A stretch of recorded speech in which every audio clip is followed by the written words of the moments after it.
ইদানিং কানে খুব বেশি শুনে যাচ্ছি জানেন, কোনো সমস্যা ছাড়াই ওই সমস্যায় পড়ে গেছি। কেউ যদি বলে হাস, কানে শুনি আমি বাস। এমনকি প্রেমিকা আমার রাতে বলল আই লাভ ইউ, আমি শুনলাম আমরা পালাবো। তো আমিও উত্তর দিছি কোন দিন। প্রেমিকা ভাবছে আমি তার আই লাভ ইউ কথাটা ইগনোর করছি, সঙ্গে সঙ্গে তালাক দেয় আমাকে।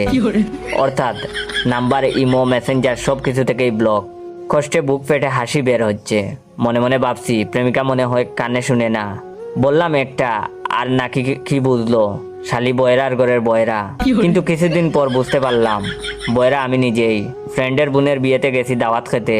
মূলত অন্য সময় বন্ধু আমার কলিজা খুব কেয়ার করে আমার, কিন্তু আজকে বাটপারের কাহিনী দেখে এক বুক অভিমান হলো। আমি তার বাড়ি আসছি, অথচ আমাকেও একটু সময় দিচ্ছে না। একটু পর এসেই শুধু সিগারেট নিয়ে যাচ্ছে। সে যাই হোক, আমি দাওয়াত খেয়ে বাড়ি চলে যাই, সেটাই মঙ্গল হবে। টেবিলে বসতেই দেখি আমার চারপাশ জুড়ে ডানা কাটা পরীরা বসেছে। লজ্জায় কুটিকাটি হয়ে যাচ্ছি। হাতটা তুলে প্লেট নিতে পারছি না, মনে হচ্ছে হাতটাও খুব লজ্জা পেয়েছে। একটা মেয়ে আমাকে হেল্প করলো। সে হাত এগিয়ে দিয়ে আমাকে বলল বাইয়া এই নিন প্লেট।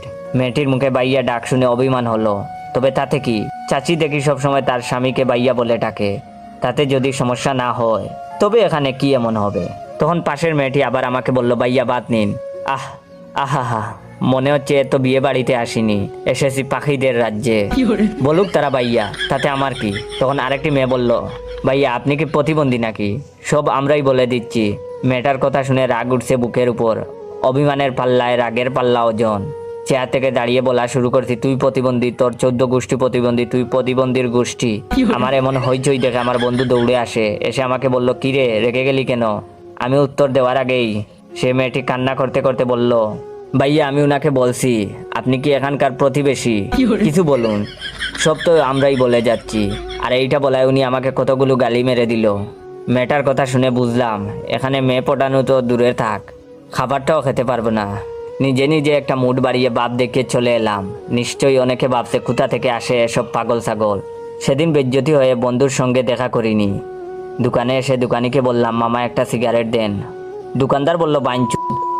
মাথা হয়ে গেল গরম। উনার দোকানের সামনে যা যা মুদি মাল ছিল সব উনার গায়ে মেরে দিলাম। দোকানের সামনে থেকে একটা লাঠি নিয়ে দোকান ভাঙচুর শুরু করছি। তখনই একটা লোক এসে দোকানদারকে বলল আরে ভাই কি করছেন আপনি? আমার কথা বলার পূর্বেই দোকানি কান্না শুরু করে বলল আরে আমি কি করছি? উনি বললেন সিগারেট দেওয়ার জন্য। আমি বললাম বাকি। আর অমনি উনি আমাকে পেটানো শুরু করে দিছে। তখন কয়েকটা থাপ্পড় আর লাথি খেয়ে বাসায় ফিরলাম, সাথে 3000 জরিমানা দিতে হয়েছে।